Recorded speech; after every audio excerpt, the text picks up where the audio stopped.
Est-ce que le bébé rêve déjà à sa naissance? Et avant? Et de quoi rêve-t-il? Oh, question aussi particulièrement difficile. À quoi rêve-t-il? Je pense que personne ne pourra le dire. Personne ne pourra le dire. Maintenant, rêve-t-il? Nous ne pouvons pas répondre de façon catégorique. Nous pouvons savoir qu'il a déjà le sommeil des rêves que l'on retrouvera tout de suite dans l'enfance, l'adolescence, chez l'être humain et chez des animaux. Il a du sommeil rapide. Donc la vraie question à se poser, s'il a du sommeil rapide, est-ce un sommeil qui est développeur déjà de rêve? Et s'il rêve, à quoi rêve-t-il? Dans la mesure où il ne connaît pas l'état de veille, mis à part le liquide amniotique. Ou peut-être les sons, et peut-être l'environnement, peut-être l'écosystème de la maman, ou peut-être le stress, ou peut-être comment est vécu. Tout cela, ce sont des hypothèses. Maintenant, il y a autre chose qui est tout à fait solide. 2 éléments très importants. Vous savez, chez un adulte, Brahim, là, vous avez une quarantaine d'années, à peu près, eh bien, vous avez du sommeil lent qui correspond à 25% de la quantité de sommeil. Vous avez du sommeil rapide qui correspond à 25%.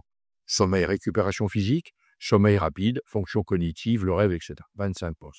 Vous prenez un enfant à la naissance. Et encore, vous prenez même un enfant prématuré. Dès qu'il ouvre à 36 semaines, parfois même moins, les électrodes sont mises sur la tête, on peut les enregistrer.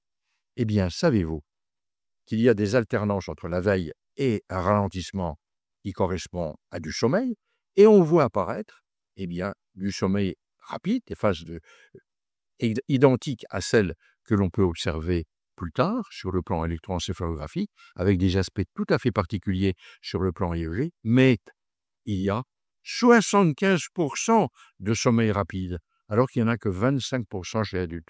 Donc ça, c'est le premier point. Le deuxième point, il ne rêve peut-être pas, mais le comportement du bébé à la naissance a un comportement physique moteur. Il va exprimer peut-être la peur, le sourire, la satisfaction. Il a des mimiques, 6 ou 7 mimiques décrites par l'école de Lyon, du professeur Jouvet, qui avait bien mis en évidence cela.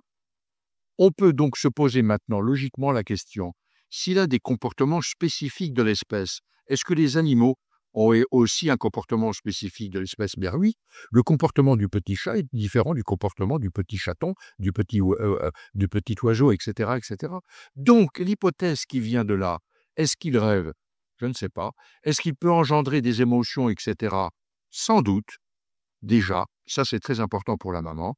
Maintenant, sans doute le sommeil rapide est là pour construire les réseaux neuronaux qui permettent d'établir les comportements spécifiques de l'espèce. En clair, ça veut dire quoi? Que le sommeil rapide est l'élément facilitateur de l'organisation en réseau de l'ensemble des milliards et des milliards de neurones. Tout ce qui se passe dans le liquide amniotique à ce moment-là, tout ce qui se passe dans cette vie intra-utérique est particulièrement important. De là à faire des extrapolations avec des disconnexions de réseau, comme dans l'autisme, pourquoi pas?